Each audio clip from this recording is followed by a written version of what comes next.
زیر زمین دروازہ۔ کودتے کودتے ہی ہمیں مٹی کے نیچے ایک دروازہ ملا، کوئی تالا نہیں، کوئی ہینڈل نہیں، بس خون سے لکھا تھا جو کھولے گا وہ بدلے گا۔ ہم چار تھے، میں، ساجد، علی اور نوید۔ ہماری مہم جوئی پاگل پن کے قریب تھی۔ پرانی حویلی کے عقب میں جہاں زمین ویران پڑی تھی، ہم نے کہا کیا پتہ کوئی خزانہ ہو۔ لیکن جو کچھ ہمیں ملا وہ خزانہ نہیں تھا۔ دروازہ پتھر کا تھا، مگر اس پر جو الفاظ تھے وہ تازہ خون جیسے لگ رہے تھے۔ علی ہنسا، یار کوئی بچوں کو ڈرانے والے پرانا مذاق ہوگا۔ نوید نے مذاق میں دروازے پر تپ دی اور دروازہ خود بخود کھل گیا۔ اندر اندھیرا تھا، نہ سیڑھیاں نہ روشنی، بس خالی پن۔ ہم نے موبائل کی فلیش جلائی اور ایک ایک کر کے اندر اتر گئے۔ جیسے جیسے نیچے جاتے ایسا لگتا جیسے ہوا کا دباؤ بڑھ رہا ہو اور آوازیں کم ہو رہی ہو۔ خاموشی، ایسی خاموشی جو چیختی ہو۔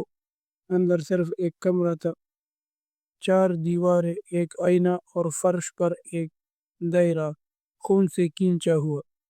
نوید آئینے کے سامنے گیا۔ یار یہ تو عجیب ہے، میری پرچھائیاں مجھے دیکھ نہیں رہی۔ پھر آئینہ ہلکے سے سا کانپا اور نوید غائب ہو گیا۔ آئینے میں اب وہ کھڑا تھا لیکن ہمارے ساتھ نہیں تھا۔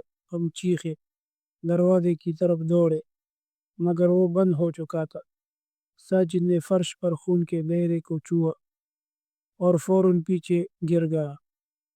اس کی آنکھیں سفید ہو گئی اور اس کے منہ سے نکلنے والی آواز اس کی نہیں تھی۔ تم نے کھولا تھا، اب تم سب بدل چکے ہو۔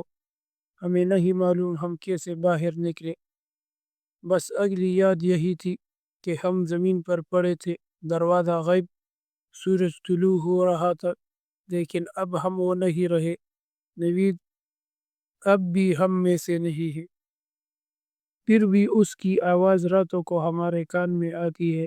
علی کی آنکھوں کا رنگ بدل گیا ہے، ہر دن ایک نیا شیڈ اور آئینہ اب اسے اب نہیں دیکھتا۔ ساجد ہنستا ہے، ہنستا رہتا ہے جیسے کسی اندرونی راز پر، اور میں روز رات کو خواب میں اسی دروازے کے سامنے کھڑا ہوتا ہوں اور دروازہ کہتا ہے ایک بار پھر کھولو، آخری بار۔